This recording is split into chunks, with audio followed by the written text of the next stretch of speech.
আল্লাহ বলেন ওয়াবিল ওয়ালিদাইনি ইহসান, মা বাবার প্রতি ইহসান করো। মা বাবার প্রতি কেমন ইহসান করবা? তুমি তোমার স্ত্রীর জন্য যে জিনিসটা আনো, স্ত্রীর জন্য যদি তুমি একটি ভালো পছন্দের জিনিস আনো, ওই মার জন্য সেই পছন্দের জিনিস দিবা। মার প্রতি আজকে যুবক, মার প্রতি তুমি খেদমত করো না।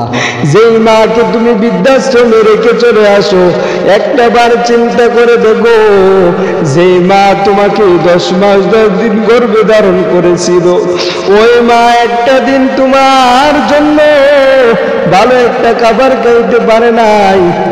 ওই মা ভালো একটা কাপড় পরিধান করে না। বাবা সারাদিন রুজি রোজগার করে শুধু তোমাকে ভালো মানুষ করার জন্য। আর আজকে তুমি বড় হয়ে সন্তান, আজকে ওই মা বাবাকে বৃদ্ধাশ্রমে রেখে আসো। একটা বার চিন্তা করে দেখো, যে মা বাবা তোমার জন্য জীবনকে বিচ্ছিন্ন করে দিয়েছেন, আজকে সেই মা বাবাকে দুদিন বৃদ্ধাশ্রমে রেখে আসো। যেই মা তুমি যখন বিদেশের জমিনে যাও, ওই বিদেশের জমিনে যাওয়ার পর মা একটা রাত ঘুমাইতে পারে না। এক একটা প্রবাসীকে তুমি জিজ্ঞাসা করে দেখো, ওই মার আদরটা যখন না পায়, ওই সন্তানটা কিভাবে কান্না করে। কারণ জানি, একটা প্রবাসী যখন মাকে ছাড়া থাকে, তখন সে বুঝতে পারে মার কত কষ্ট, ওই মা যে কত আপন, ওই সন্তানটা তখন বুঝতে পারে। মার সাথে যদি বেয়াদবি করো, কখনো তুমি বড় হইতে পারবা না। তুমি যদি ভালো একজন বুজুর্গ আলেম হতে চাও, তাহলে তোমাকে মা বাবার খেদমত করতে হবে। মা বাবার সাথে যদি বেয়াদবি করিয়া যাও, দুনিয়াতে তো লাঞ্ছিত হবা, কবরেও গিয়ে তোমার জান্নাত নসিব হবে না।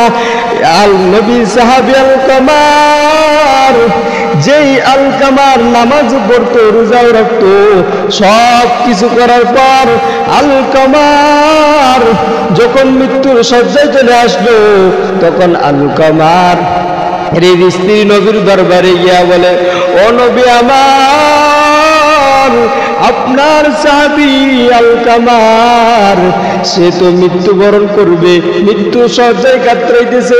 আমরা কালিমার তালকিন করি, কিন্তু সে কালিমা পড়ে না। ও নবী, আপনি আপনার সাহাবীদেরকে পাঠান আলকামারকে কালিমা তালকিন দেওয়ার জন্য।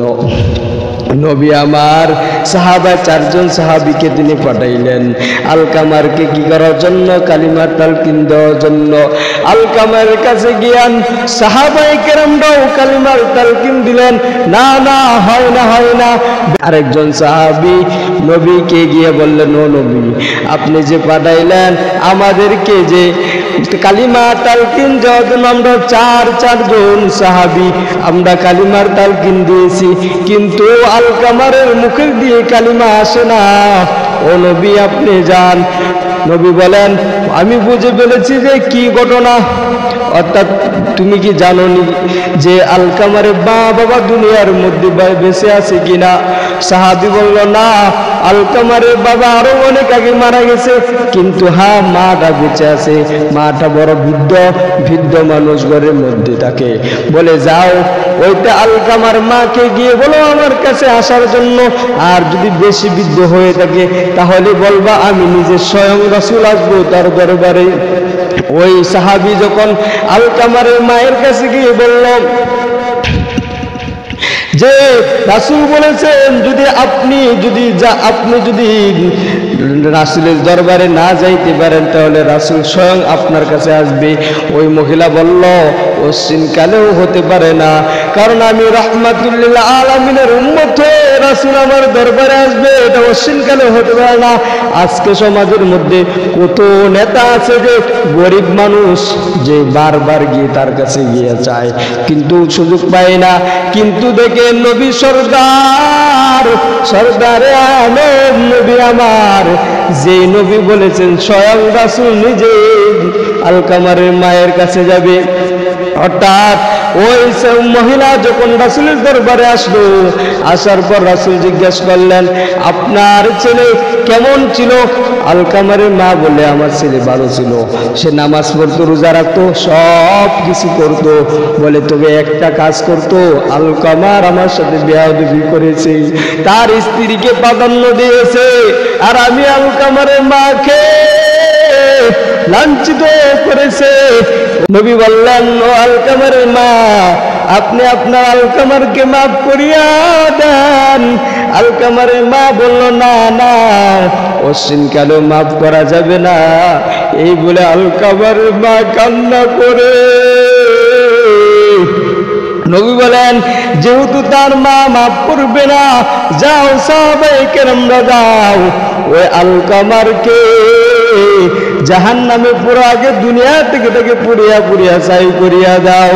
সাহাবায়ে লাকড়ি জমা করো, ওই আলকামারকে পুড়িয়া ছাই করিয়া দিবা।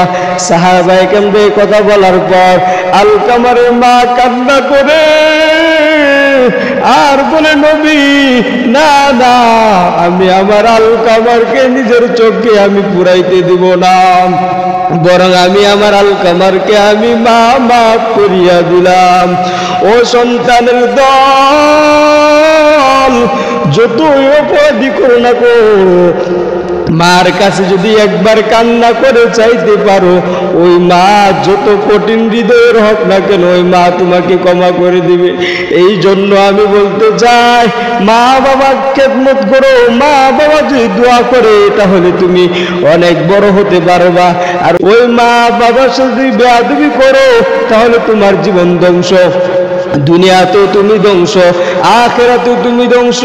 এভাবে শত শত বহু বহু ঘটনা আছে যে মা বাবার সাথে বেয়াদবি করার কারণে তারা দুনিয়াতে লাঞ্ছিত অপমানিত, উস্তাদের সাথে বেয়াদবি করার কারণে দুনিয়াতে লাঞ্ছিত অপমানিত। অনেক ছাত্র চোখে দেখা যে ক্লাসের মধ্যে অনেক ছাত্র, ভালো ভালো ছাত্ররা যে উস্তাদের সাথে বেয়াদবি করার কারণে রাস্তায় পাগল হয়ে ঘোরায়। অনেক পাগলকে আমি দেখেছি যে রাস্তার মধ্যে দিয়ে জিজ্ঞাসা করা হয়, আপনার কেন এই অবস্থা? আপনি শুনতে পারেন হয়তো উস্তাদের সাথে বেয়াদবি করার কারণে, নয়তো মা বাবার সাথে বেয়াদবি করার কারণে। এই জন্য পায়ে হাত দেয়া বলি সবাইকে, যদি দুনিয়ার মধ্যে মা বাবা বেঁচে থাকে, মা বাবার খেদমত করবেন। আর যদি মা বাবা না থাকে, মা বাবার জন্য দোয়া করবেন, আল্লাহ যেন ওই মা বাবার কবরকে জান্নাতি হিসাবে কবুল আর মঞ্জুর করে আনেন। আর যদি মা বাবা থেকে, মায়ের কাছ থেকে যত পারেন দোয়া নেবেন।